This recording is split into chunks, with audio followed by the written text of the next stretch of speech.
Greetings all. We have quorum, so we're going to go ahead and open the Littleton Conservation meeting for March 19th, 2024, and it's 7:30.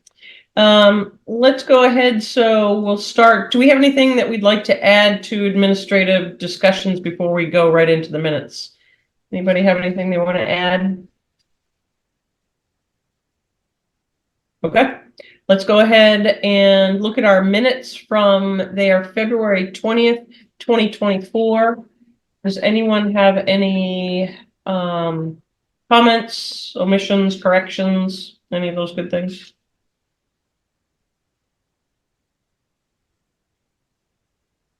If not, may I have someone make a motion to approve? Sure, I move to approve the Littleton Conservation Commission minutes of February 20th, 2024 as written. Great. Do we have a second?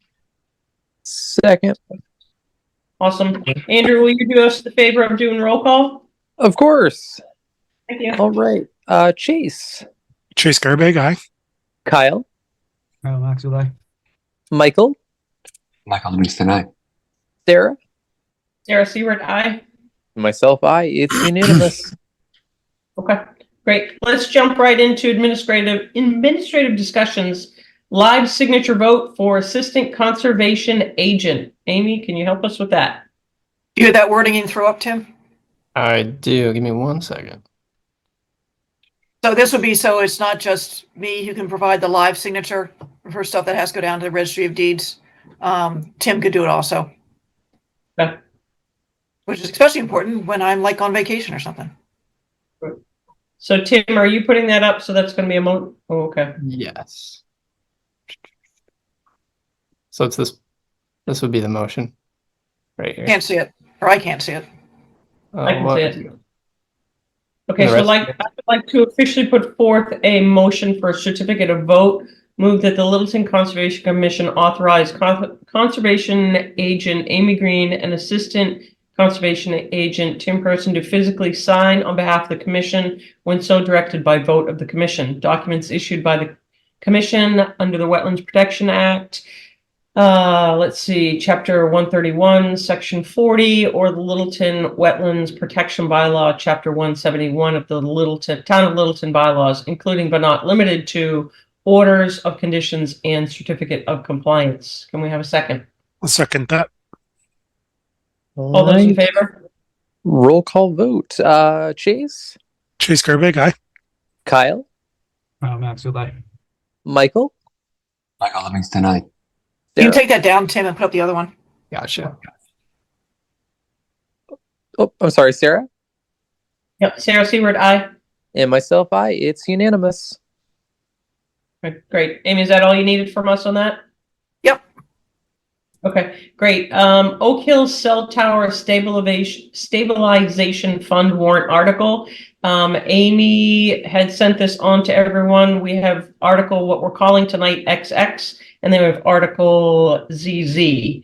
Amy, do any discussion on this before we make a motion? No, I for some reason I'm having a video problem, but for some reason it should be, I think, fairly straightforward. Article XX is to amend the old language for the Oak Hill Stabilization Fund so that it can be used for maintenance. And then, assuming that passes on the floor, ZZ is to get $20,000. Can the rest of you guys see this? Yep.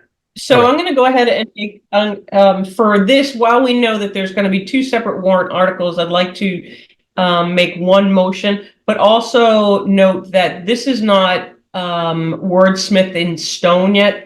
Council may have a small modification, so I'm going to add that to the motion as well. I would like to go and make a formal motion to accept the language that we're calling Article XX for the amendment to the Oak Hill Stabilization Fund to see if the town will vote to adopt a new stabilization fund pursuant to General Law, Chapter 40, Section 5B, for the purposes of acquiring and maintaining conservation land or preserving water quality within the town, to be called Oak Hill Stabilization Fund, or take any action related thereto.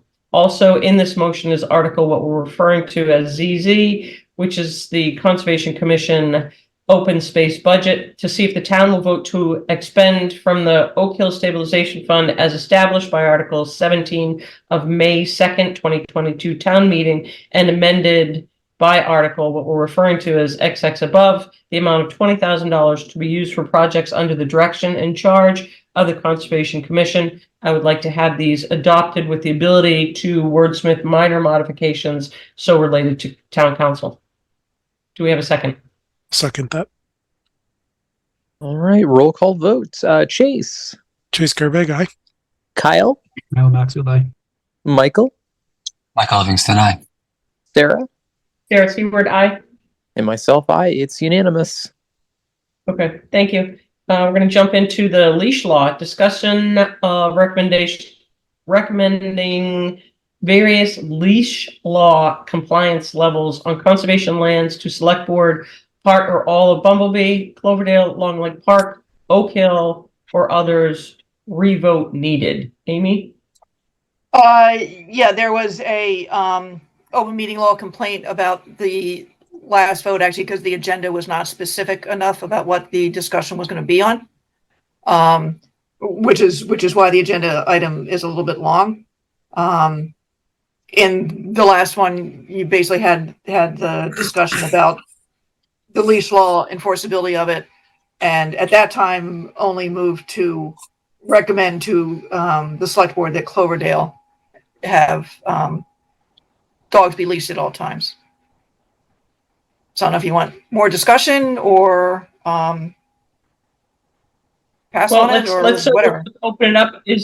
Does anyone have anything that they would like to discuss in relations to this leash law?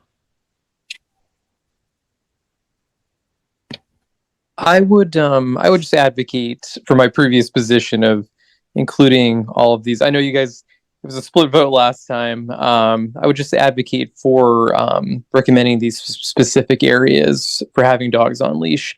I know the enforceability is questionable, but I think having at least something in place on paper and signage is a deterrent in itself. And I think I'd be in favor of including these. Well, Not to so mention this being is consistent everywhere. right. So let's remember. So this is a new motion. So the other one has count. So this is your time that such Andrew or Michael, if you'd like to make a new motion, it can be heard. I do want to, I mean, if we're going to rehash these arguments, I want to make it really clear that I support Cloverdale because that's where we're looking for an ADA compliance trail. And I think doing everything to make everyone possible feel comfortable there makes some sense to me, even though we have some, enforceability challenges there. I don't think it makes sense to implement a leash law anywhere other than that, and that's for a couple of reasons. One is pure enforceability. Like I frankly think we undermine our credibility by implementing regulations that we have zero intention of enforcing. It would be nice if we did, but we truly cannot enforce these. So these are regulations on paper that we have no means of implementing, and I think that undermines us as a board to do things like that. On top of that, there are places where people can hike off leash if they want to, or I'm sorry, where people can hike where dogs are expected to be on leash if they want to. And I just don't see the need to make these changes when, frankly, they're targeting a couple of people who refuse to follow the existing regulations and would in no scenario follow new regulations because we write them, while simultaneously burdening everyone else who wants to be able to use these lands the way that they always have, to go out there with their dog and let them run on the leash or off leash. So I think it's both bad policy and I think it's bad practice to implement a leash law at Bumblebee, Long Lake Park, and Oak Hill.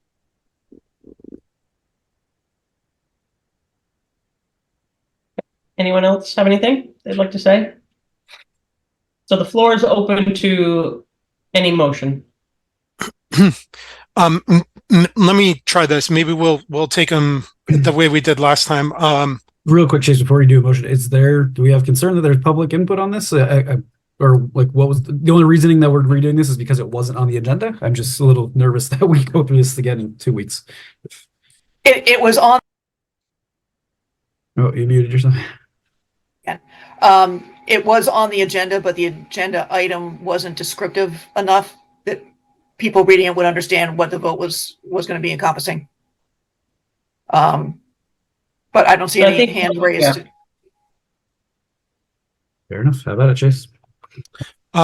Then I'll move that the Littleton Conservation Commission recommend implementation of a leash at all time restrictions at the Cloverdale Conservation Area.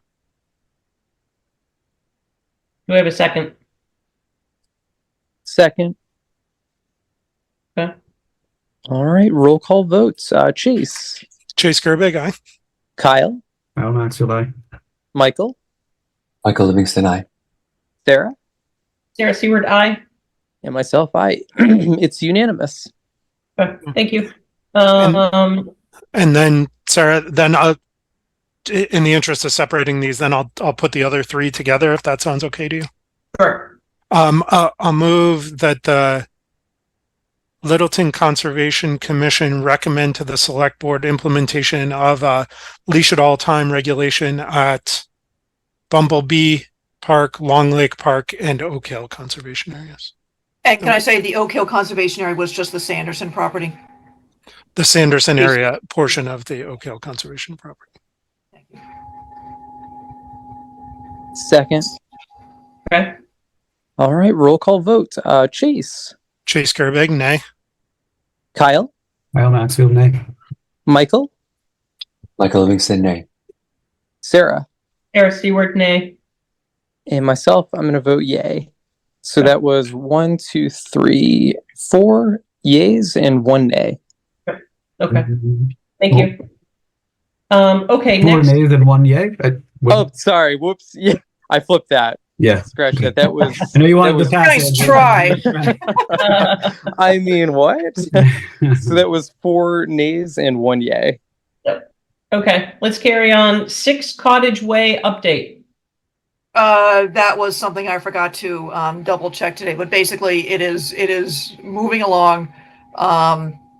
I forget all the details right now, but town council just wanted to double check that the commission wanted to continue to piggyback might not be the right word on what the property owner's lawyer is doing in defending the order conditions. I assume yes, but I wanted to make sure. Nobody wanted to get involved at this point, years later. Anybody have any questions? My only comment there would be I'm comfortable with it as long as, frankly, as long as town council feels like it's being appropriately defended. They do, they just wanted to, give you the option. Yep. Which you always have. Right. Okay, good. All right, that closes the administrative discussions. There was no other additions. We have a minute before. Well, Sarah, since we have a minute, I thought of this one as you're going through. Have you or Amy or Tim been giving any sort of update? Forgetting the street, on King Street, the water treatment plant or the active construction zone after all the rain that we've had over the past couple weeks. Both Green as well as not CDM are submitting the weekly reports on time. Fridays for the owner's rep, and then I think Monday or Tuesday for Green, and it's been behaving itself with the rain. I asked Corey, and you can double check with him. He thinks they might be done with the dewater in the end of this month. At which point I said, once the water stops running, we need to go out there and see what kind of remediation might be needed. Is that good, Kyle? Yep, thank you. Great. All right, 7:45, let's go ahead and open a public meeting. Request for determination of applicability, 19 Woodland Drive, removal of a hazard tree.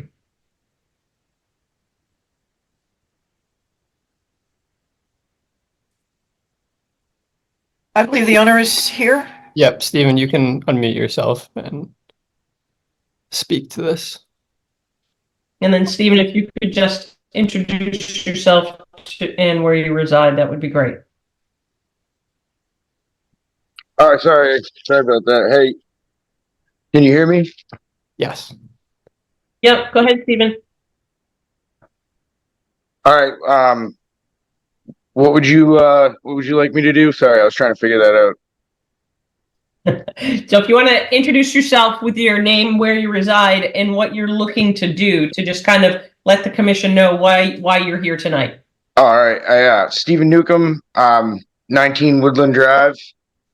And we got a tree in the backyard that is real close to the house, looming over the roof of my house, and it's really close to the leach field for my septic system. And there's a little stream that runs next to my property in between my neighbor's house and mine that runs into the retaining pond down by Long Lake. And if this tree continues to grow, it could go into my leach field and back the system up, which wouldn't be good for anybody. And I would like to take the tree down.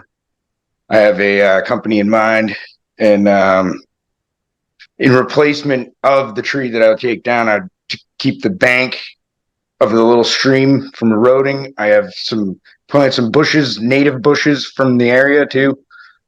I'll get something like that, and yeah, that's about it. I don't know. Steve, Steven, do you you have don't the have- pictures? Do Sorry. you have any photos that you can share with us? If Yeah, not, I've got 'em. I sent some over to Tim. I can pull them up. Awesome, thank you. Excellent. Thanks, Tim. No worries. So Stephen, when Tim has them up, if you could just orient, well, I guess we don't need orientation. We can see the tree. Okay. Yeah, and then you see to the right there, like 6 feet away from the bottom of the tree, that's the stream. And it's usually, I mean, supposedly it dries up in the summer, but since we moved in a couple years ago, it's been wet the whole time. So, but that tree right there is the one obviously that I'm trying to take out, and it's pretty close to the house, as you can see. But the septic system, you can see the vent right there. That's the leach field, that whole raised area. How old is the septic system? I think it's 2012. I think they got it redone. Okay.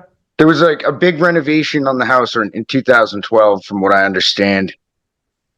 And you purchased the property, sounds like the last couple of years? Yeah, 22.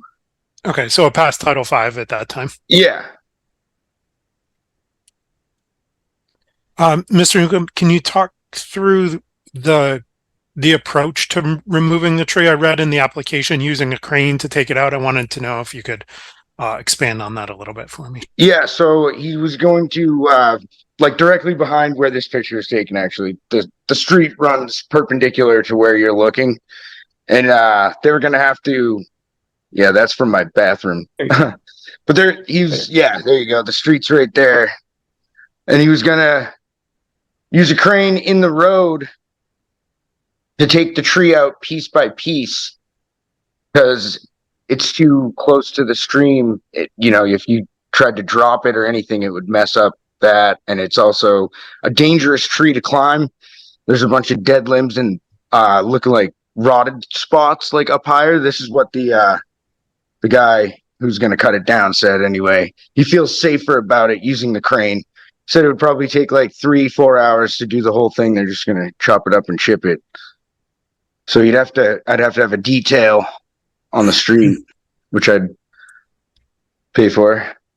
Does that include, or did he consider in that clearance around the electrical lines that appear to run right there? Yeah, there is electrical lines right there. He did. He came out, looked at the site, walked the whole property with me, and said that it was totally feasible. So. Okay, so this was based on an on-site observation, not just. Yeah. I had him come over to the house. It's Axe Brothers from Acton, Massachusetts. They're pretty big. They do a bunch of technical tree work such as this. Okay. Can you talk to me about what the plan is for the stump? I was just gonna leave it there. I don't really know how to get rid of it besides grinding it, which would be a big mess because it's kind of muddy right there, you know, with the That's a good answer. That was the answer I was hoping for. all right, yeah. Stephen, that was a really good answer. That wasn't a trick question. So we always kind of leave the stumps there because it helps stabilize that bank that you have there. Yeah, yep. Okay.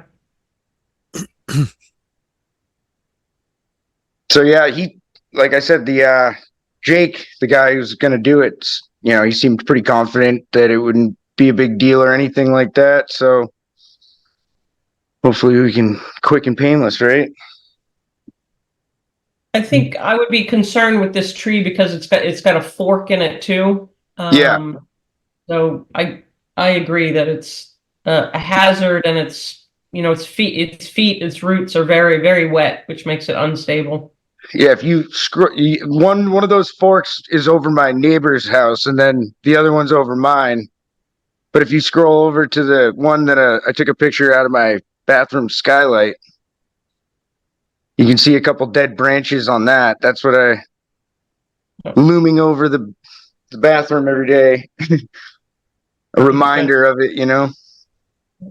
Commissioners, yeah. any questions for Stephen or thoughts on this? I'm comfortable with a negative determination here with one thing, and it might seem like a small thing, but given the surface water body there, I want to make sure that cranes have enormous hydraulic reservoirs. I want to make sure that the crane operator and the vendor that's brought in is prepared with enough material in the event that there's a substantial hydraulic leak. It's one thing for it to leak on soil. It's a different thing for it to leak right there and be able to get into the surface water body. So that's, you know, they should have those things anyway, but I would want to make sure that they have those before they start. Okay. Okay. Amy, what would you like from us? You just need, if it sounds like we are going to vote for a determination of applicability with probably that one condition about the spill kit. Anyone want to make a motion? Well, Chase, you almost did.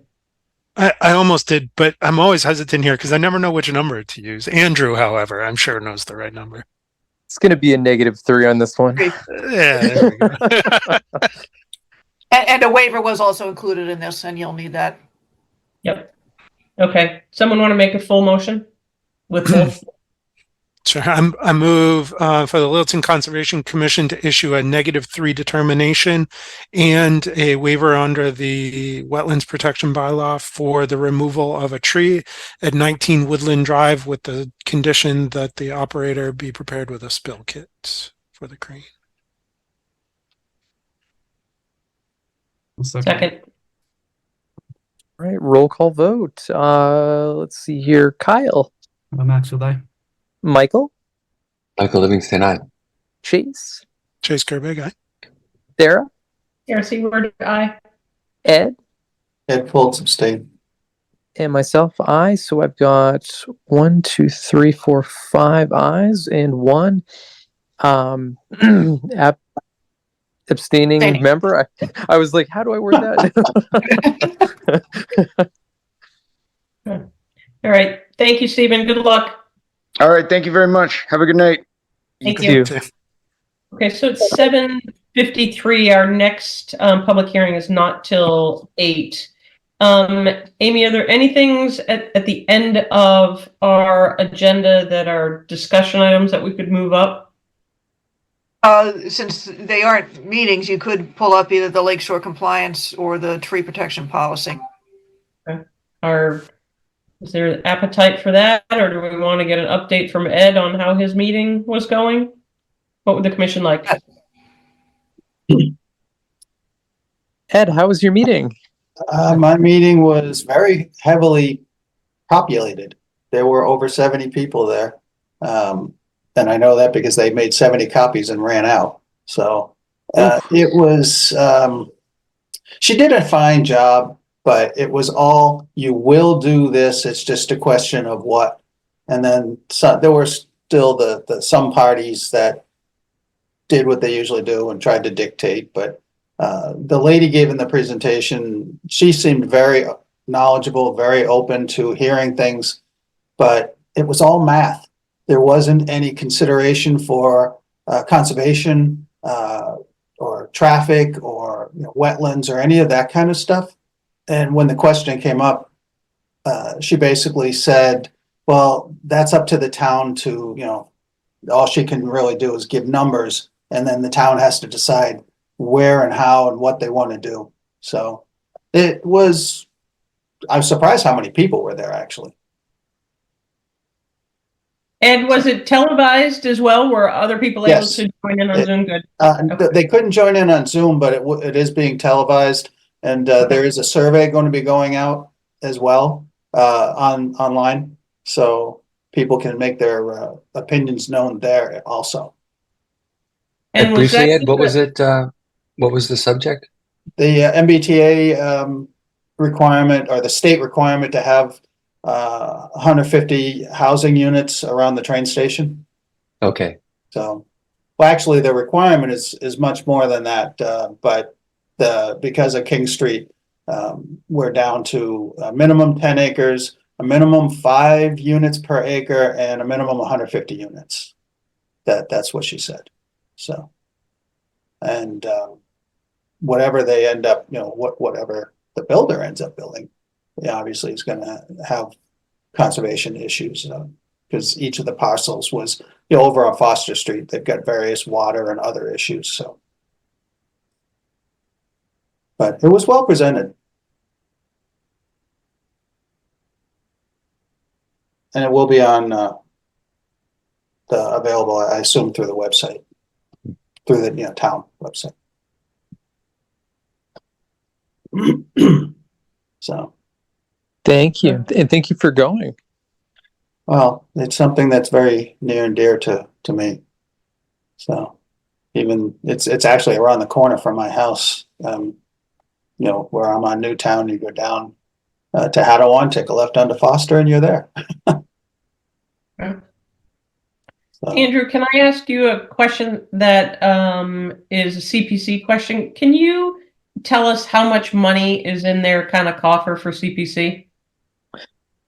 Roughly, I want to say there's 400 and change, but I'm not 100% on that. Okay, thank you. We've been asked. Yeah, no problem.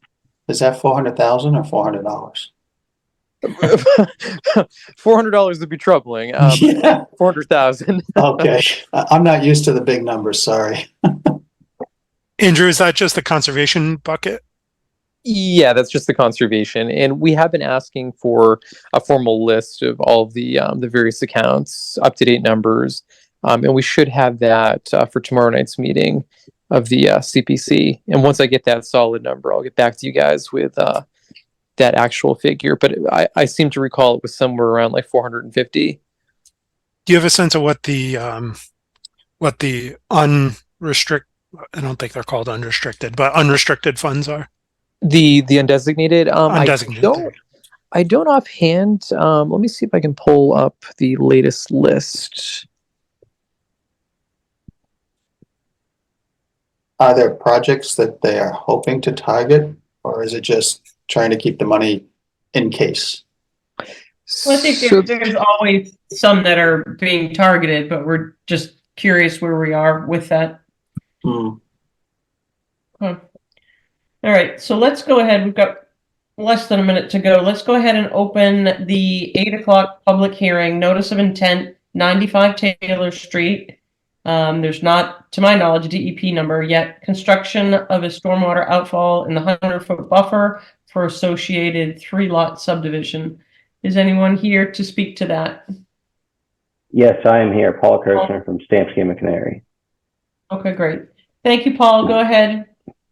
Okay, Mark Gallagher, who's the applicant, was on the call. I don't know, he dropped off, but he might jump in at some point here. Yeah, so this project in 95 Taylor Street is for a proposed 3-lot subdivision.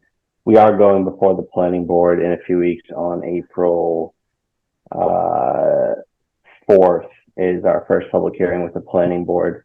I would like to share my screen so we can look at this together. Give me a moment here. So the plan I've brought up here is actually the ANRAD plan. So you might remember this property from the second part of last year. We filed an ANRAD. So this is the subject parcel. 95 Taylor Street does have a house located close to Taylor Street, and there's about 9 acres behind it, and that's including portions of the property that are occupied by wetland and Beaver Brook, which is to the rear of the property. So the wetland does project a 100-foot buffer zone onto the site. Beaver Brook does project 200-foot riverfront area onto the site. I'm going to zoom in a little bit here, so maybe I can kind of show you where those buffers are. So this dark line is the edge of the wetland. The edge of the mean annual high water line of Beaver Brook is right here, and then it sort of jumps up not far off the edge of the wetland around most of the property. So 100-foot buffer zone is sort of where I'm trying to trace my cursor here, and a 200-foot riverfront area is over here. So I want to draw your attention to how the mean annual high water line over in this area is much further away from the edge of the wetland. You can see how this 200-foot riverfront area sort of dies in the wetland over here. The reason I'm starting with this plan and pointing that out is because the subdivision plan that we submitted as part of this application is pretty focused on the proposed area of development. We are not proposing any work within the 200-foot riverfront area. So as such, this is our existing conditions plan. You can't even see the edge of the stream on it.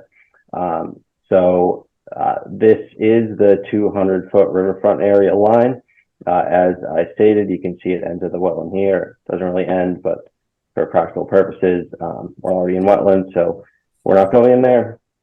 So I'm going to move to the site development sheet to actually show you what we are proposing.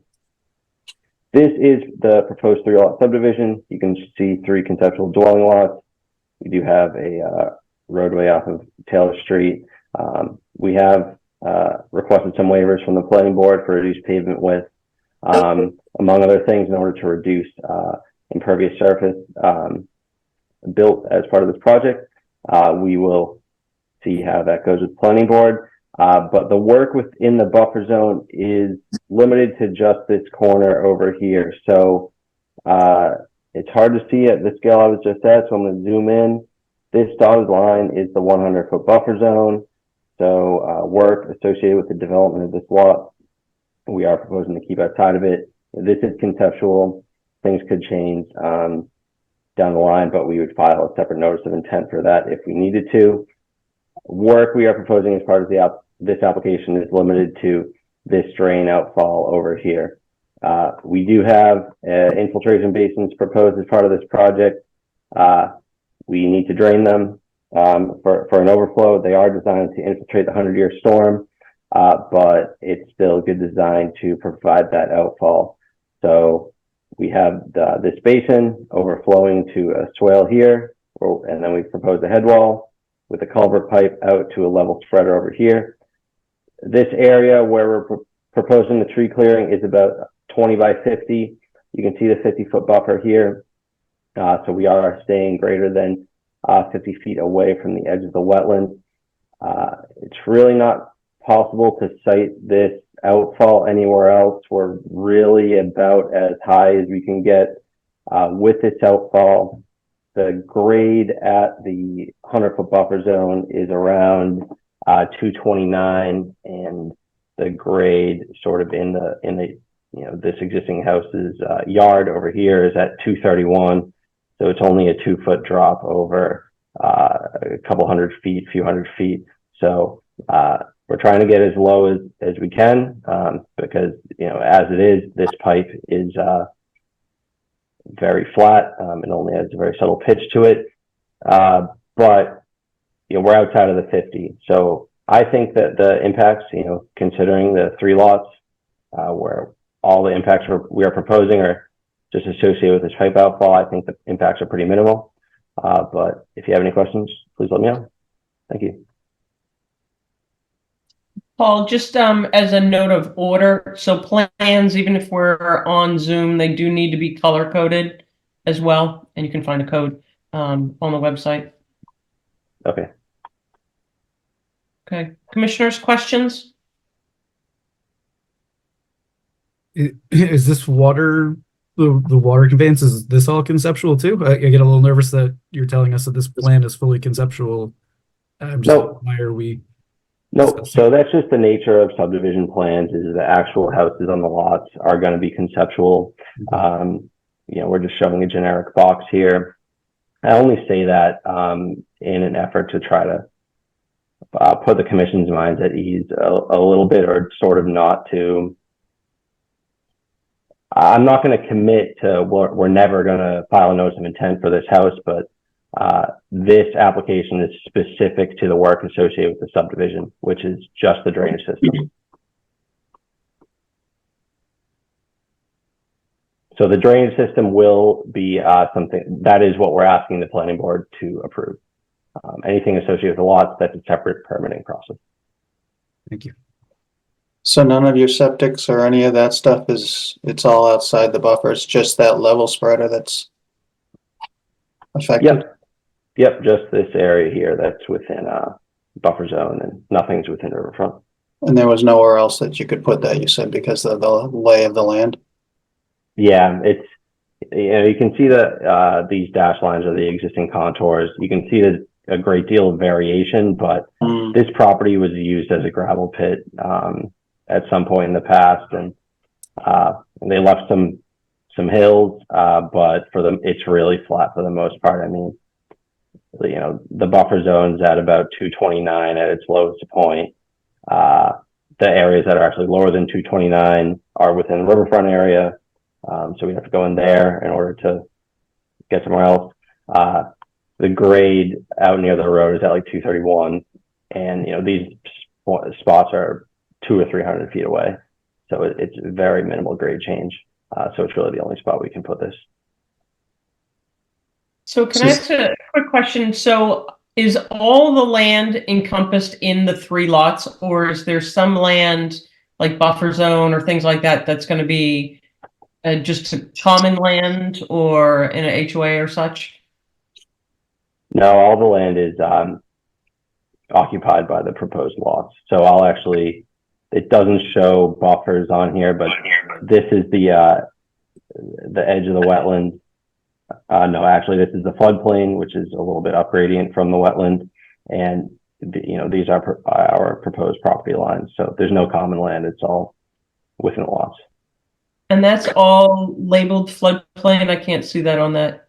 Yeah, this dotted dashed line, that's floodplain, and the floodplain's a little bit up gradient from the wetland. So, I mean, at this scale, it's essentially the edge of the wetland, but it actually is a little bit closer to the, you know, a little bit further upland than, you know, this is upland, but to the right of that line, is what I'm trying to say. Maybe this is a naive question, but if you don't know what the buildings and the lay of the land, so to speak, is going to be for what you're building, how do you know that the drainage will be adequate for it? How do you design for that? Yeah, that's sort of a classic concern whenever you're designing drainage systems for a subdivision. I mean, it's sort of something you're always thinking about. The way that we've managed this is, you know, these basins are designed to infiltrate the 100-year design storm with some room to spare. Each of these houses are provided with roof dry wells to fully infiltrate up to the 100-year design storm. As these dry wells are designed, they're actually a little bit over-designed in order to account for potentially larger houses. So the boxes you see on the screen here are 70 by 40 feet, so 2,800 square foot you know, roof area is shown here. the drywalls themselves are actually designed assuming 3,500 square foot roof areas.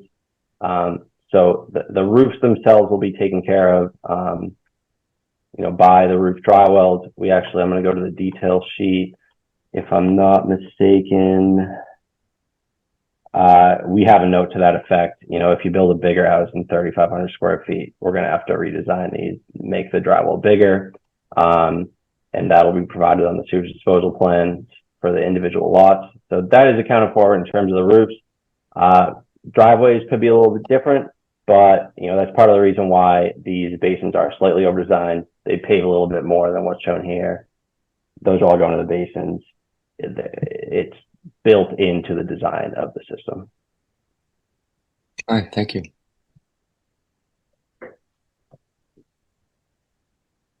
Sorry, okay, if I jump in, we have a few questions here. Yes, go ahead.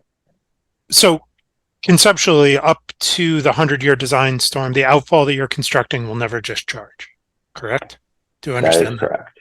Yep. What's the basis for your infiltration rates used to design the infiltration basins? So we just use the Rawls rate. This is all sand out here. Every test pit, it's all sand. Rawls rate is 8.27 inches per hour. It's generally a pretty conservative infiltration rate for sand.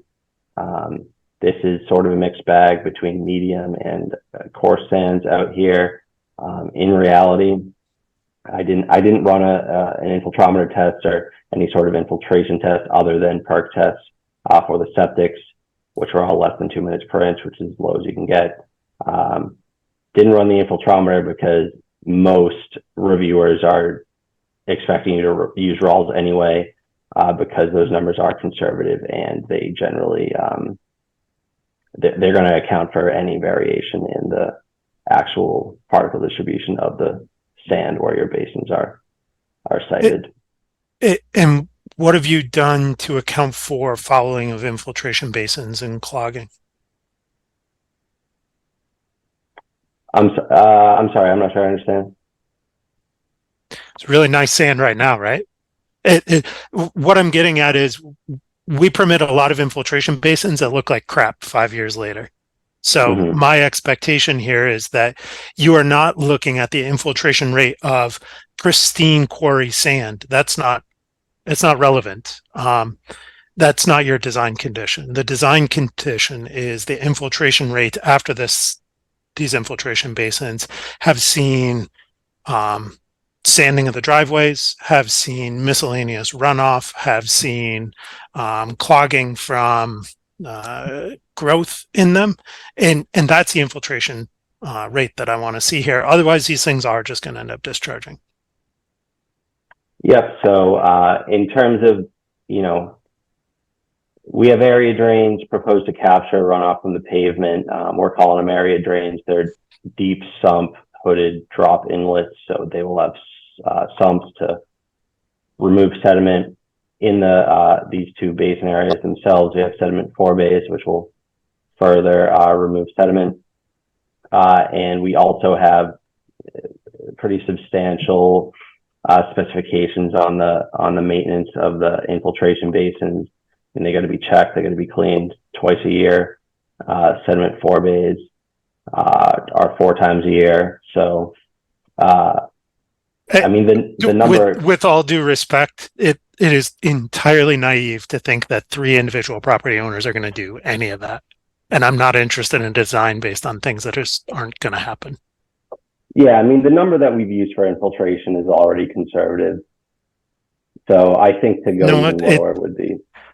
It's not. It just isn't. And frankly, if you submitted this application in 6 months, we would tell you that your precipitation numbers are off by 40%, something like that for a 100-year storm. So I'm not interested in being following. I'm not interested in the argument that this is conservative when we know full well that new precipitation numbers are coming. Go ahead, Mark. Can I interject for a second? So, not to be contentious, but we're looking at an outfall within 100-foot buffer. When Mr. we all Gallagher, met, before you go, can you just introduce yourself, please? I Just as a apologize, Madam Chair. Thank you. My name is Mark Gallagher from Seal Harbor Development. When we were out and met on the site, Paul was away. And one of the, as we defined the riverfront, I just wanted to get back to a question that, Madam Chair, you asked initially, which was about a homeowners association. After we met out on the site this summer and we worked with the third-party engineer and with the conservation team to define the riverfront and the setbacks, we went back to the planning to discuss a different method of approaching the subdivision. And we had offered an open space subdivision because we're just over 9 acres. And we were specifically directed to go with a standard subdivision, which would not allow us the ability to create a homeowners association or have open space to further protect the natural resources that we all discussed when we were out there. One of the things that we pledged when we were there were to keep the houses as far away from the natural resources as we could.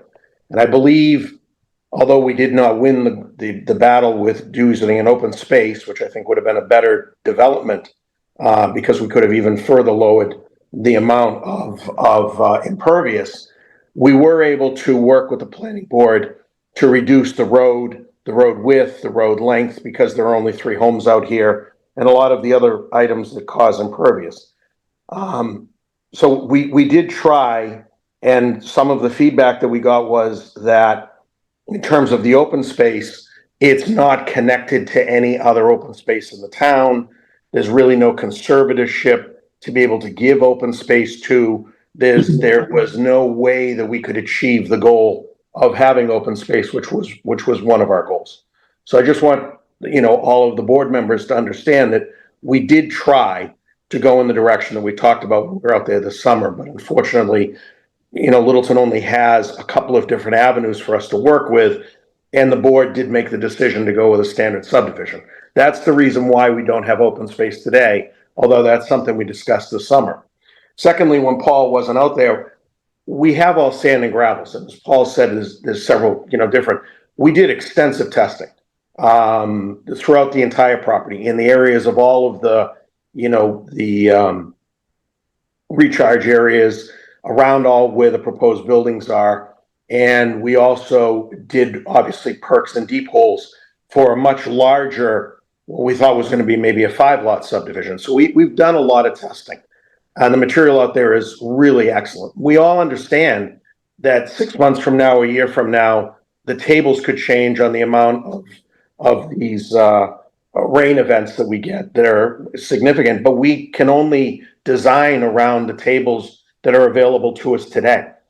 And we can only put certain measures in place to restrict the 3 homeowners that are there. And I would refute that they would not do maintenance to the detention basins or the infiltration basins, simply because in all the other subdivisions we've done, they're all maintaining.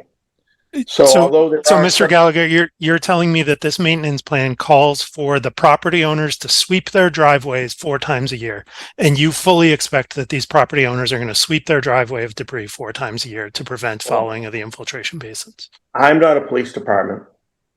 I don't believe that, with all due respect, your group is a police department. We can only put the measures in place that make the most amount of sense.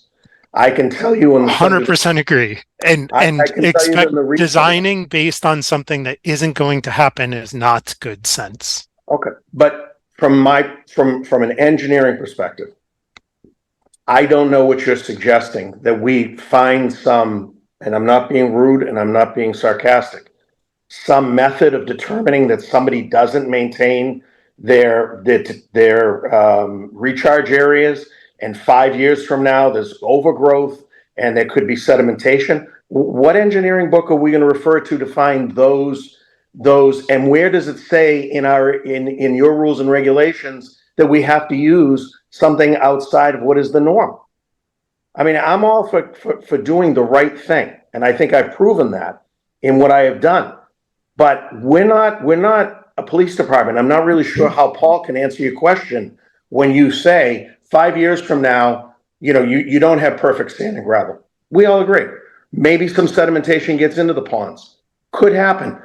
And they don't do the right thing and they don't maintain it.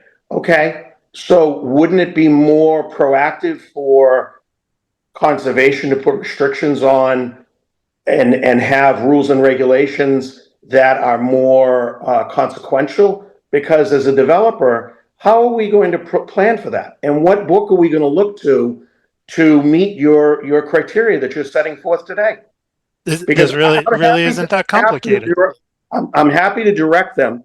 Please give us references so Paul can come back, and we'll come back to you with other calculations that make sense. But remember, we have a third-party reviewer that we've just paid a significant amount of money through the planning board to review this. I'm assuming he'll go through the same process because it was part of his purview to support conservation as well. But I have never heard of a conservation committee asking for us to project 5 years of neglect in order to be able to do a discharge.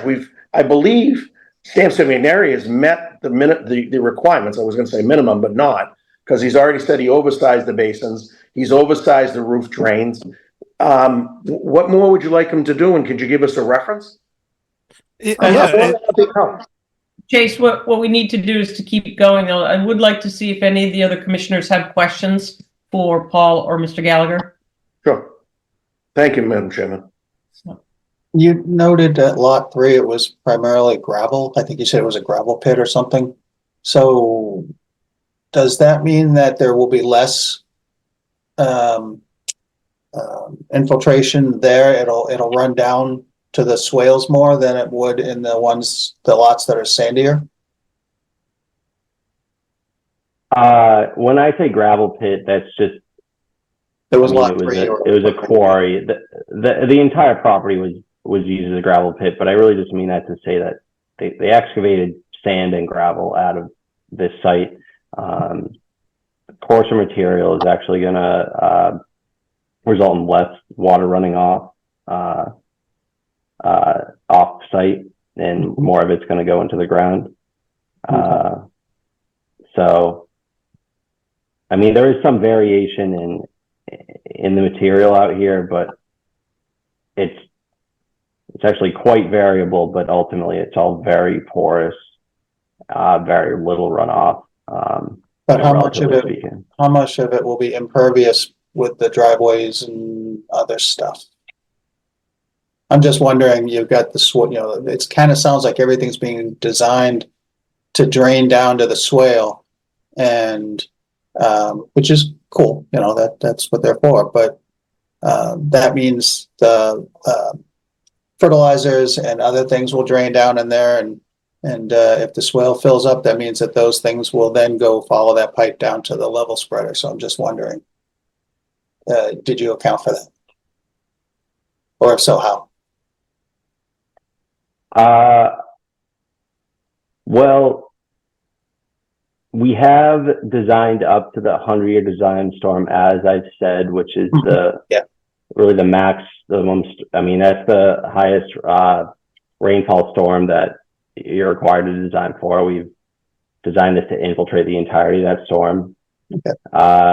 Infiltration basins are suitable for the Assavitz TMDL for phosphorus, so they are suitable to promote phosphorus removal. Really, anytime you infiltrate stormwater, it's going to be suitable for phosphorus removal, because the idea of phosphorus is just put it in the dirt. So, these are really as big as you're going to see for the amount of impervious area that we are proposing, because they are designed for the 100-year storm. So, I mean, based on the regulations that we're held to, I think we've done as much as is expected by any of those regulations. Okay, thank you. Any other commissioners have questions? Okay. Chase, do you have any specific guidance that you'd like to give Mr. Gallagher or Paul? Or Essentially the recommendation is to consider what the infiltration looks like under a realistic operation and maintenance scenario. And there's nothing mysterious about human factor analysis and considering human factors in engineering and design. That's basic stuff. So the recommendation here would be to reevaluate the size of the basins based on what you expect a true infiltration rate to be, not just the current infiltration rate, based on what the expected operation is going to be. And I do not think it is appropriate to transfer the responsibility for let's say ensuring the compliance of this to the town years after the developer building the project has walked away. Other alternatives can be finding interesting, let's say, financial structures to bond the responsibility and ensure that it's done in perpetuity. I'm open to a lot of things. You can do that instead of a smaller or instead of a larger basin, but all of those are perfectly reasonable things to be done here that I've seen done in other locations, and is not an unreasonable ask here to consider the impact of true operation and maintenance on this. Chase, what I would encourage to do is, because I believe that we do not have a Mass DEP number, so we're going to carry this over for another meeting. I would ask the applicant to take in the discussion that we had this evening and look through that and come back with your, I guess would be your professional guarantee that you feel confident as designed. So as I said, we do need to keep moving. And Mr. Gallagher, are you good with that? Can I ask one question, Madam Chair? Yes. Okay. Could I have a reference in town so I can go to the town tomorrow where what you're asking us to do, Chase, which sounds reasonable on the surface, has been provided to you as a conservation committee for another subdivision in town, residential, that I can refer to and look at and share with Paul? I don't know as I know one off the top of my head, but I can certainly point you to plenty of infiltration basins that are not working as designed. Not what I asked. So you're asking I understand. us to do the work. So I'm asking you where you've applied this same ask, which is not unreasonable. Where else? There are many subdivisions I know that have been developed in town in the last 5 years. All of them are going to meet the stormwater requirements. So there must be somebody that all of them meet the stormwater requirements on paper the way that these do. They do not, like I said, I actually end up infiltrating. So what we're drawing from here is our experience. I shouldn't say we. What I am drawing from here is my experience managing the implementation of infiltration basins, which we see repeatedly fail over and over because they fail to consider the actual true operation and maintenance of them. Okay. So that to your recollection, just so I'm not chasing myself, if I go to the town tomorrow, there are no, prior to this evening, the board has never asked this task to be done in a prior subdivision that is contemporary, that I could find and look at the results and look at what, engineering they applied to answer your questions sufficiently for our next meeting. I'm not sure, Right. but you're welcome to certainly go and pull whatever files you'd like to see. But you don't have a recollection of any that You'd have to pull the files. I don't know. Mr. Gallagher, so in order to, yep, go ahead, Amy. Yeah, so I mean, a couple examples would be Durkee, where that basin had failed. And they I'm had not to asking for failures, Amy. I'm just asking for a reference where it sounds like Chase is well prepared in his ask. So I don't think he just fires from the hip. So if this has been asked previously, I'm just looking to be able to grab that information, share it with Paul, evaluate it with George. So when we come back, we can provide you with the information that's very succinct at our next meeting. I'm just asking for a reference where you've asked for this to be done previously. Did that subdivision up on the lots up on And Mark, what we're telling you is there are lots of instances where we should have asked for this, and we are seeing these types of failures over and over. And it is not my intention to allow the mistakes that have been made elsewhere to continue to be made. I get Right. it. And so, Mr. Gallagher, we may have to, so it might be us internalizing that we might have to make some additional bylaw changes, but we are trying to learn from the mistakes of previous developers to try and just really make sure that we're doing our due diligence to really stop this cycle. So I appreciate your feedback and willingness to work with us on this, but we are just really asking you to make sure that when you come back for the next meeting that you've really dove into this to the best of your ability. Okay, Amy, I'll be down to see you tomorrow. Okay. All right, and this this carries on. The next meeting is April 2nd. Wonderful. We look forward to seeing you. Thank you. Thank you. Thanks. Okay, 8:15, discussion is now 8:30, 49 Mattawanakie sand placement. Is this a discussion, or who's here for this, Amy? This would have discussion, and this is Dave Barr. It is his property. He was here earlier, but he's not here now. Okay. So what time? let's go ahead Yeah, and table it for now. If he comes back, we can jump back into it. Let's go ahead and open our 8:30, which is a continued public hearing notice of intent. Littleton Water Supply Connection, Wickham Ave and Taylor Road, Mass DEP 204-0995. Sarah, I just want to say that Steve Haddon does have his hand raised. For 49? Okay. I would assume. So, yep, okay. So let's go ahead. Steve Haddon, if you can say hello, unmute yourself, Steve, and introduce yourself, and happy to answer any questions if you could let us know what your question is pertaining to. Thank you. Can you see us? Yes, well, no, we see a picture of you, but that's fine. So we have, this is Dave Barr and Patty Barr. We don't really have any controls over, it seems like all the controls for the Zoom meeting are disabled. I didn't know that was you because it says Steve Haddon on it, so I re-promoted you. There, okay. Okay, here we go. All right. Hi. Yep. Yeah, so sorry it was, So you need to change the name. well, they know who we are now.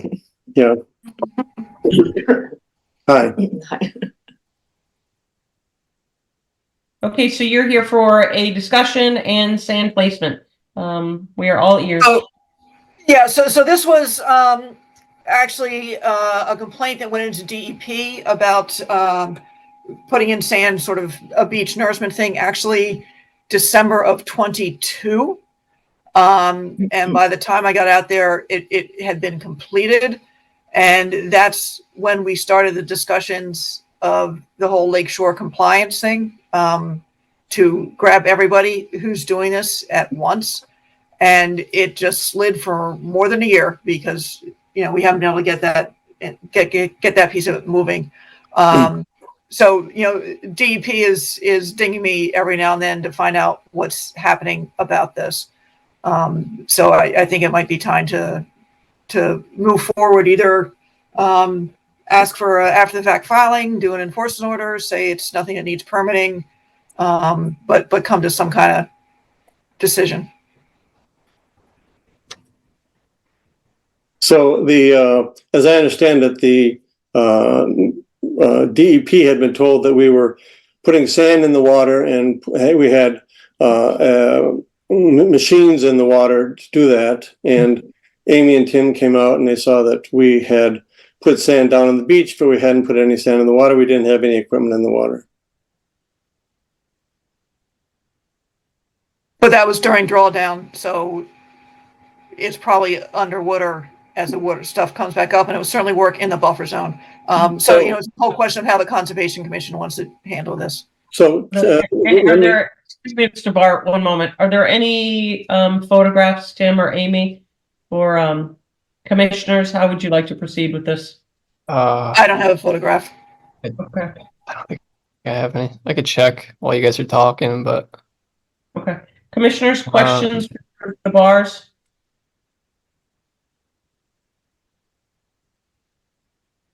Can we get a few more details on what was placed? All I've heard so far is that there was sand. I mean, and I'm pretty sure I recall the property that we're talking about from other work, but we have a volume of sand, depth, or what the intent, why? Yeah, can I explain? Yes, go ahead, Mr. Barr. Okay, this was part of the work being done when we replaced our house, and all the granite walls on the property were falling over, and we were replacing those as well. The walls that are down next to the beach were being replaced, and when we did that work, the beach next to around the walls got torn up, and some of the beach sand ended up being removed from the site along with dirt around the walls. When the work was done, there were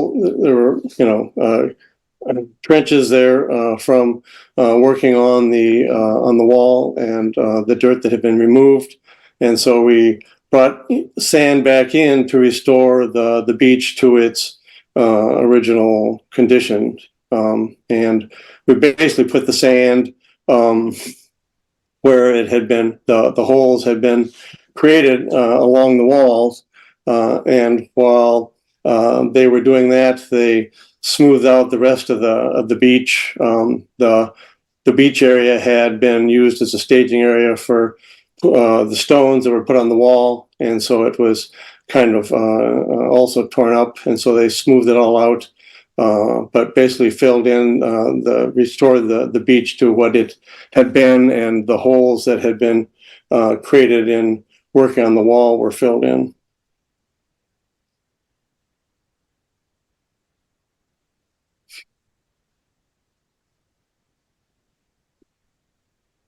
How much sand do you estimate was brought in, Mr. Barr?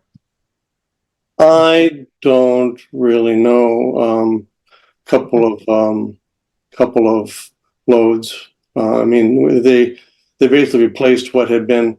There were several, truck.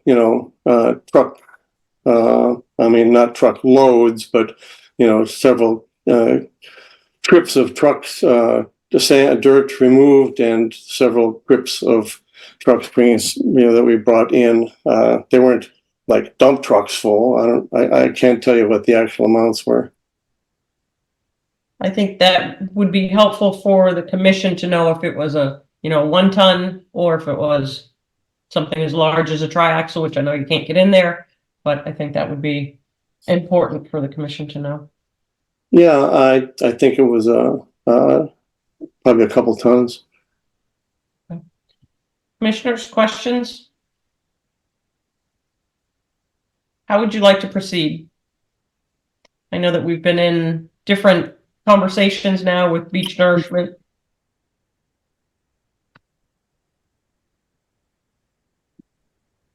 Amy, do you have any guidance for the commissioners?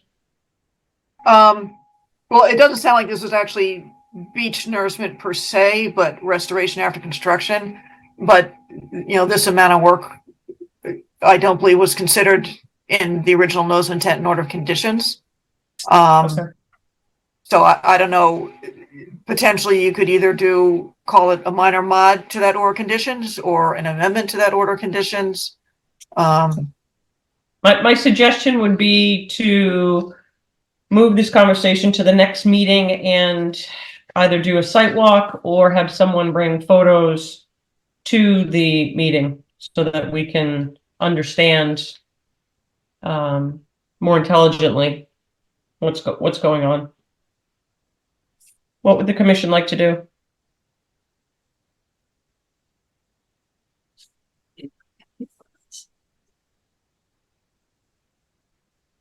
When you come and look at the property, you'll see that the beach is there. I'm not sure that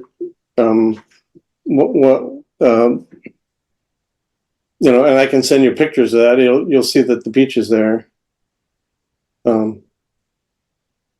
Personally, I'm confused about what we're being asked to do. I mean, if you did the sand work 2 years ago, what, So what was not part of the original filing.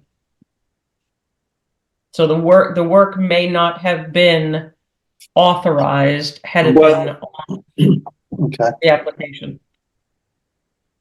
Okay. So we were authorized to replace the walls, and this was just part of replacing the walls. And in replacing the walls, they dug down to put in new foundations, and in doing that, they ended up with trenches along the walls, and they just restored it back to the way it had been. And the work on the walls was approved. So all the work was done inside the erosion control measures. Right. Yeah, we had siltations out on the beach between the. We did the work, you know, when the water was low enough that we could do the work, and it was yeah, and we had siltation fences and wattles along the beach between the work and the water. Okay. And so I'm just trying to visualize. So the sand that is there now, is that underwater? Some of it, but I mean, it was like I said, it was smoothed out. It was kind of the sand that was put in along the wall, but then when they had the machine, you know, on the beach putting the sand in, they smoothed out the rest of where the sand was already in place. You go out a ways and then it becomes muck, right? And that was already the case, and so they just smoothed out where the sand was already on the beach. And you know, during the summer, that sand that's there, some of it's in the water. Yeah. That's right. Some of the water comes up. Mm-hmm.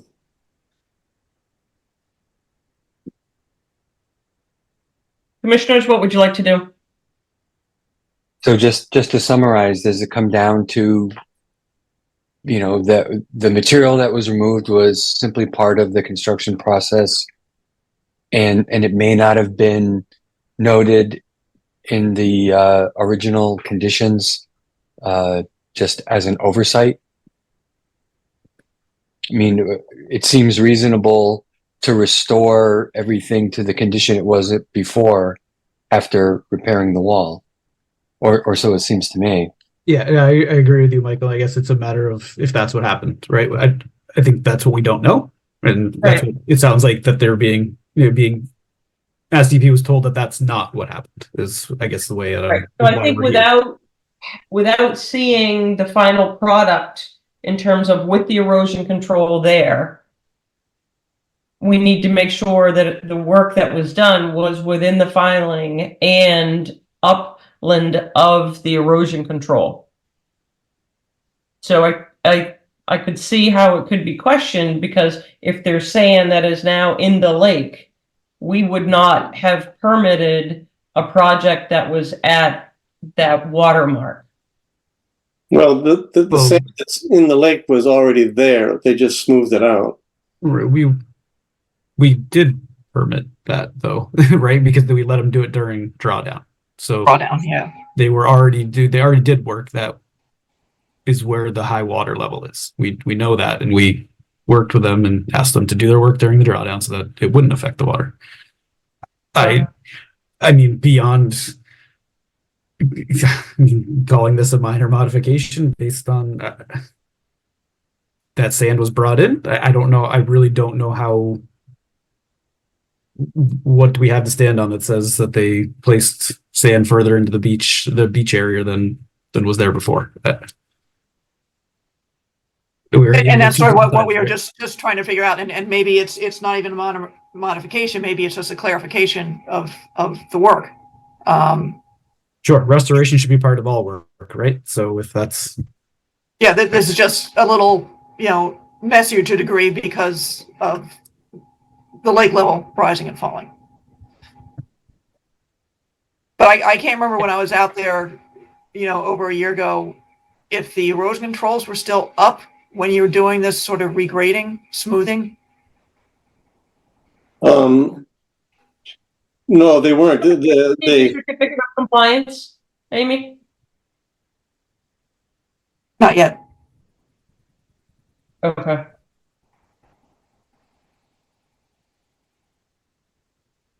right, commissioners, what would you like to do?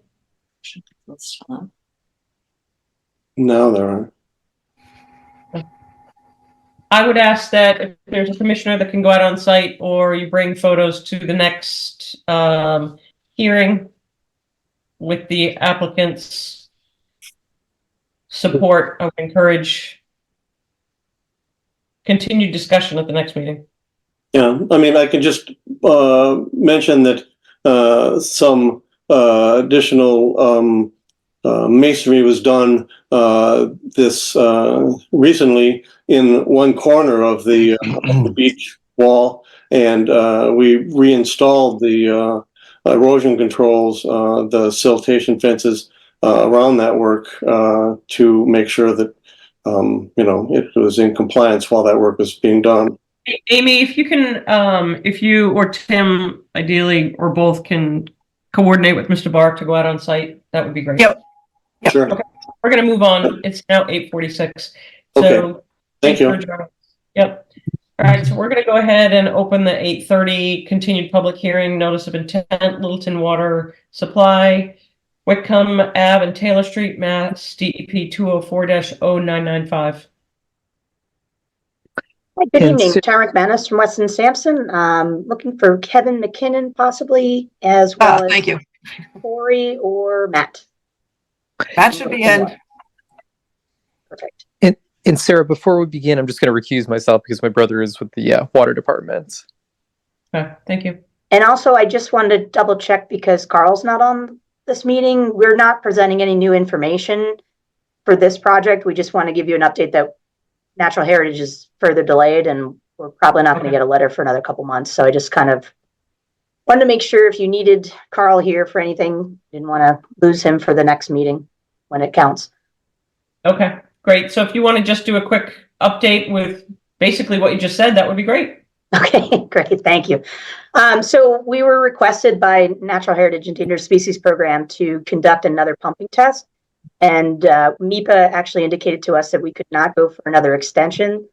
And we need the letter from Natural Heritage to move forward with the SEIR process. So at this point, we're in a pause for the Trumbull Well project, and we're going to move into repumping, which is under a different NOI through an order of conditions through the Conservation Commission. So that's pretty much where we're at. We're hoping to get a letter from Natural Heritage after we conduct some additional testing by early May, and hopefully be in front of you at the May meeting, or one of them.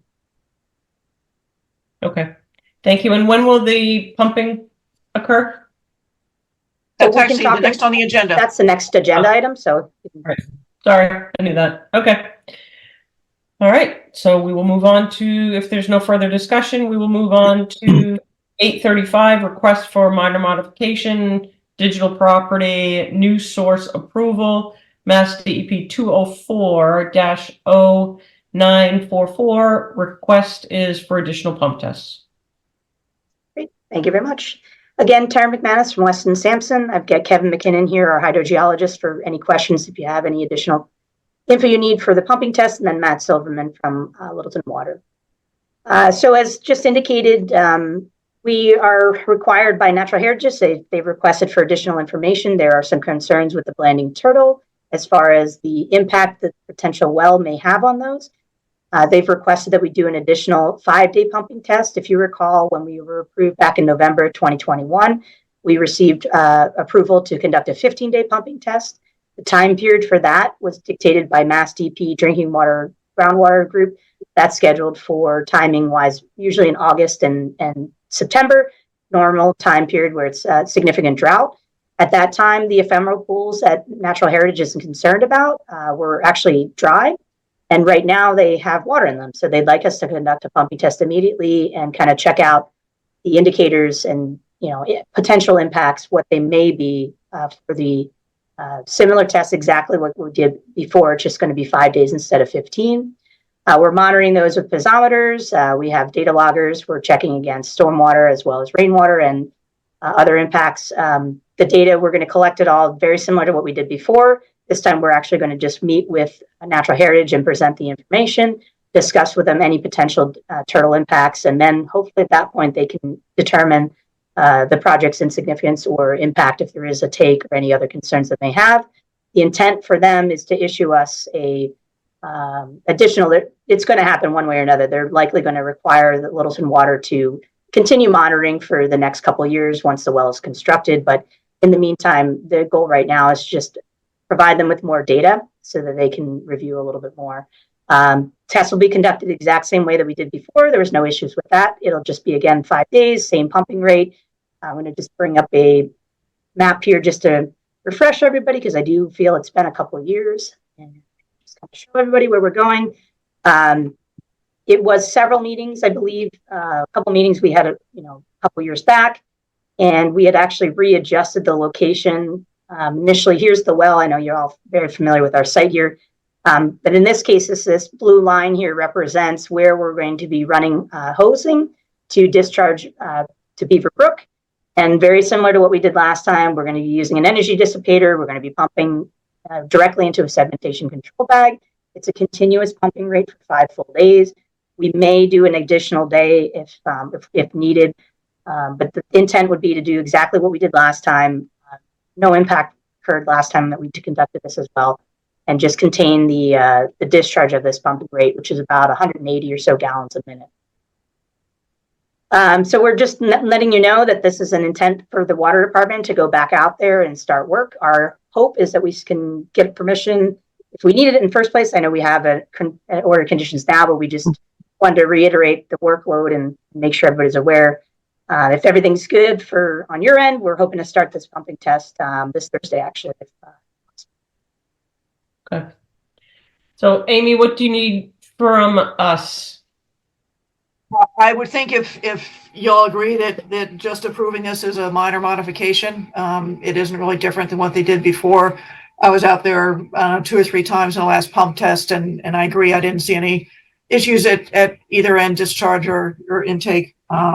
So I think a vote would be the cleanest way to do this, if you're so inclined. Someone, if we are inclined, is someone willing to make a motion?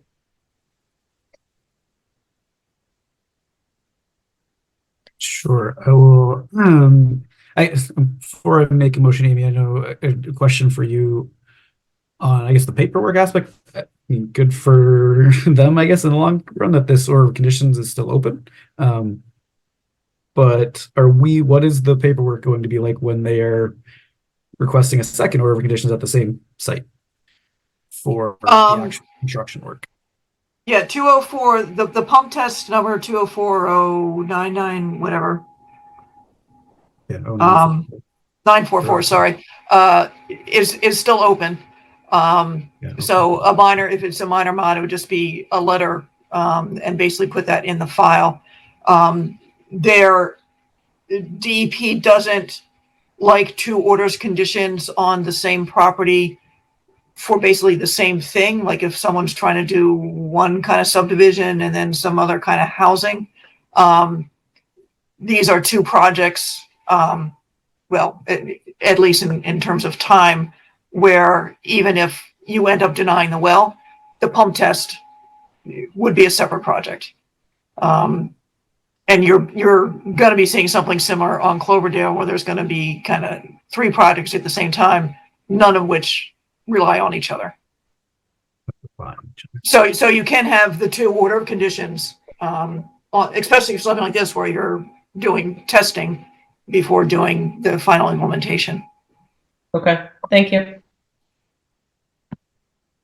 Okay, then I'll make a motion that we approve a minor modification for the additional pump testing at the digital property Mass DP number 204-0944.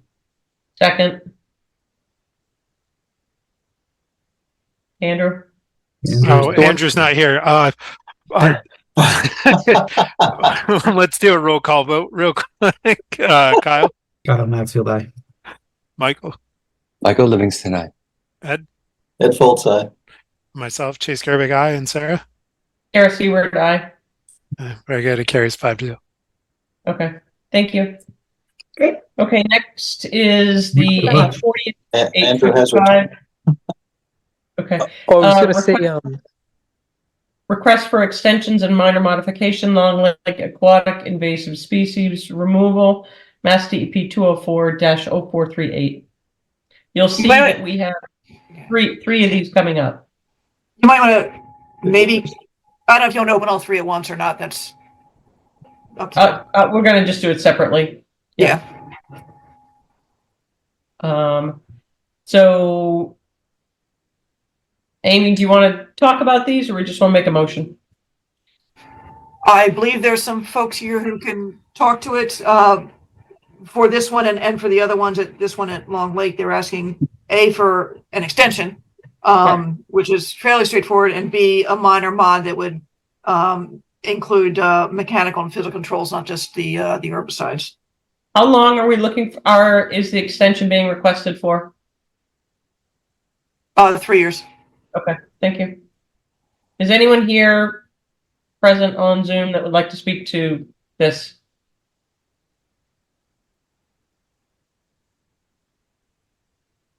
I think, John, were you going to speak to it?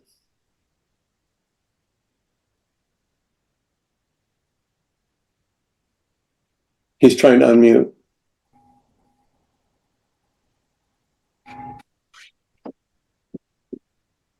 Is that working now?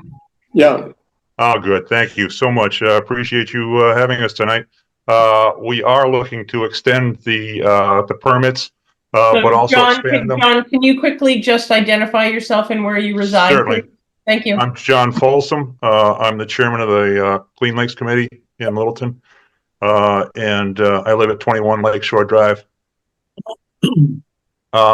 We're looking to expand the permits to cover our new process of eco harvesting.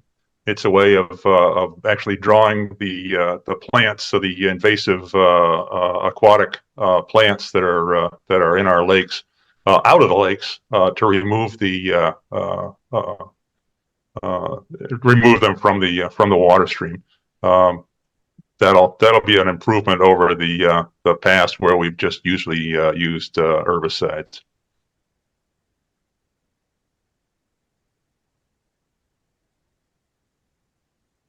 You may remember eco harvesting from the permit that we got for Lake Mattawanakie last summer.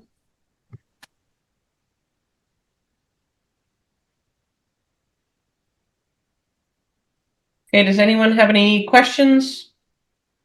Or if there's anyone that would like to make a motion? Make a motion, we approve the Long Lake aquatic invasive species removal, Mass DEP 204-0438. I'm sorry, I didn't get it. That was for the extension and the minor mod? Yes. Okay, second. Andrew? roll call vote. Michael? Michael Livingston, aye. Ed? Ed Foltz, aye. Kyle? Kyle Mansfield, aye. Sarah? Sarah Seward, aye. Chase? Chase Gerbic, aye. And myself, aye. It is unanimous. Okay. Following the suit, request for extensions and minor modifications, Spectacle Pond, aquatic invasive species removal, Mass DEP 204-0513. Does anyone have any questions on Spec Pond? If not, do we have a motion? So is this the same work, the same modification? Each three are the same. I just want to Same clarify extension, all same modifications. modification. Okay, thank you. I moved. And boy, just one thing, and boy, am I reluctant to bring this up. Spectacle Pond does have natural heritage jurisdiction over on top of it, and I don't know if anybody has talked to them about whether or not they have an issue with Yaka harvesting. The other two lakes on the agenda do not have the habitat areas. Amy, could we approve this subject to natural heritage approval of it? I believe you can if this was an order of conditions. I would say no, but I think with a minor mod you can. So you can definitely do the extension, so we can break this up into, so this can be broken up into two. I would make a motion that we approve a 3-year extension for Spec Pond aquatic invasive species. So that would be the first motion. I'm going to second that. Okay, all those in favor? Roll call votes. Ed. Ed Fultz, aye. Michael. Michael Livingston, aye. Kyle. Kyle Maxwell, aye. Sarah. Sarah Seward, aye. Chase. Chase Gerwig, aye. And myself, aye. It's unanimous. So Chase, getting back to, if you want to make a motion, or if someone wants to make a motion, that it would be issued with support of natural heritage. So moved. Let's go that way. Speak in your own tongue. Yeah, I was afraid you were going to make me do that. Now I have to go find the right page with the Mass DP file number. Let's see.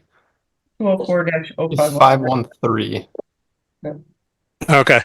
Move to approve the minor modification for Spec Pond Aquatic Invasive Species Management, Mass DEP file number 204-0513, subject to approval of the minor modification by Natural Heritage.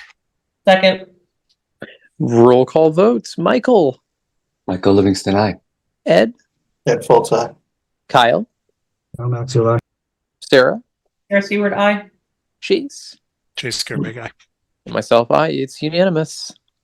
So John, just to clarify what that means, that you'll have to contact and maybe work with Amy to talk to Natural Heritage, and they have been very slow.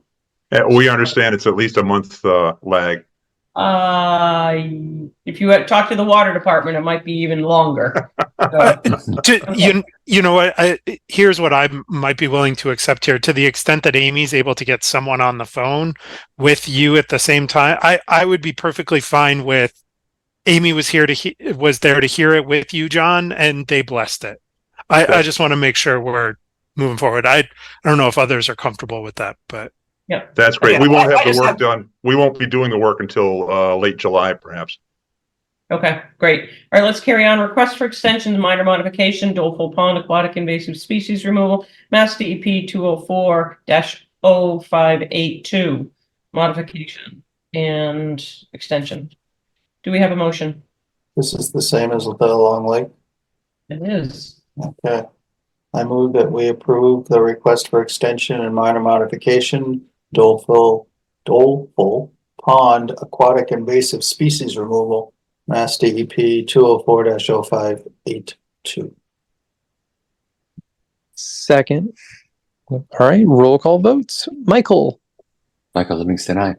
Ed. Ed Fultz, aye. Kyle. Kyle Maxwell, aye. Sarah. Sarah Seward, aye. Chase. Chase Gerwig, aye. Myself, aye. It's unanimous. Thank you. Okay, thanks very Thank much. you, John and Dave. Yep. Okay. Thank you all. Good night. Next is Lakeshore Good night. Compliance Guidance discussion. So just one quick wrap up, one quick summary. The Michael and I think we've been through the brochure piece of this and are satisfied by the language. And I actually ran it by Chapter 91 also. They made one small tweak. So I think that is all good to go. The question is, what do you want to do next? The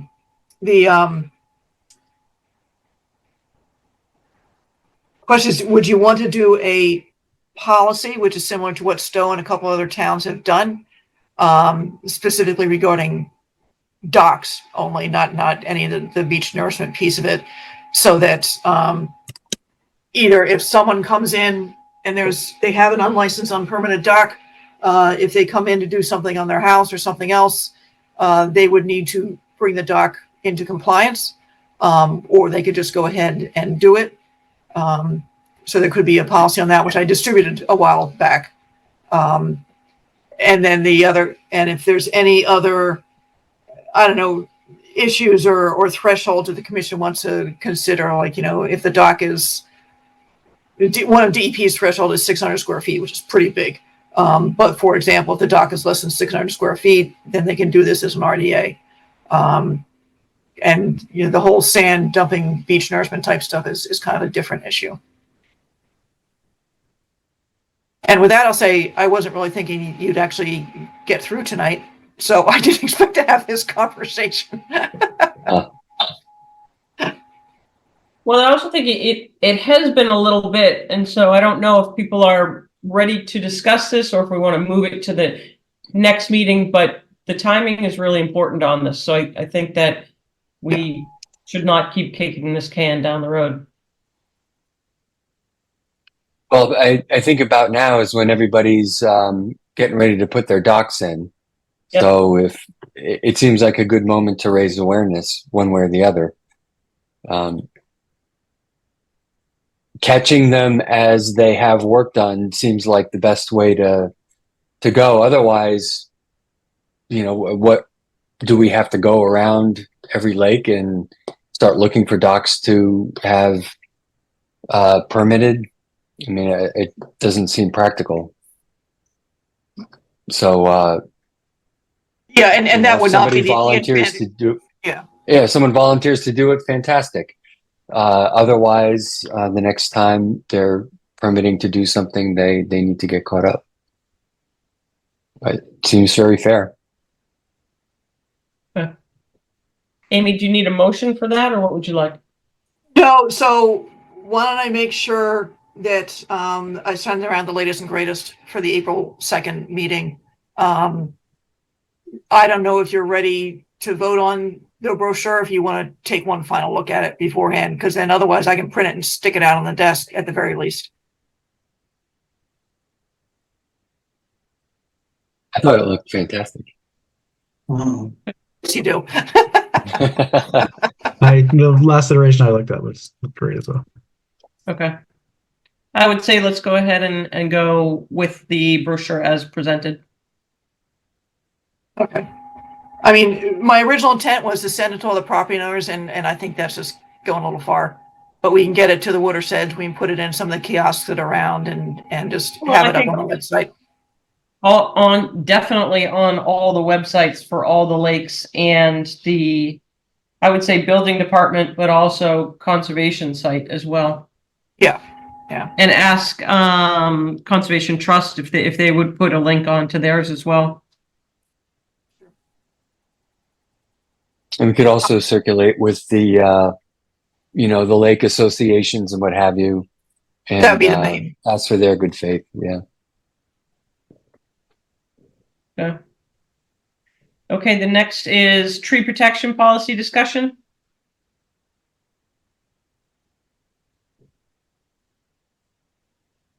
Any thoughts on that, anybody? Are you pointing at me or are you pointing at Chase? I'm pointing at Chase. No, I'm pointing. Okay. And he knows it too. So I have thoughts. Yeah, that's. Okay, let's go ahead. We'll move it to the real quick April too. An 2nd. update with that though. Matt Cahill has provided their the draft of what they are presenting to town. So Okay. I have that on my desk to go through and see if and what is applicable. While Chase. Okay, so maybe do you want to? We'll just put that on for the next meeting, Kyle, and you could just maybe do an update for us. I'm hoping by the next meeting I'll be able to get caught up. Yeah. Okay, cool. So just I'll to review. Go ahead. Just one more thing on the trees. I'll say Tim has pulled together the Arbor Day Tree City USA recertification thing, which has been kind of a pain in the butt. But he's going to the select board next Monday to just have them proclaim Arbor Day as Arbor Day and get the Tree City certification put back up. Excellent. Thanks for doing that, Tim. Oh yeah, no worries. Okay. It says continued administrative discussion. Does that mean we're talking about it now or moving it? Review of standard order of conditions. That last item, Amy, that's on the agenda.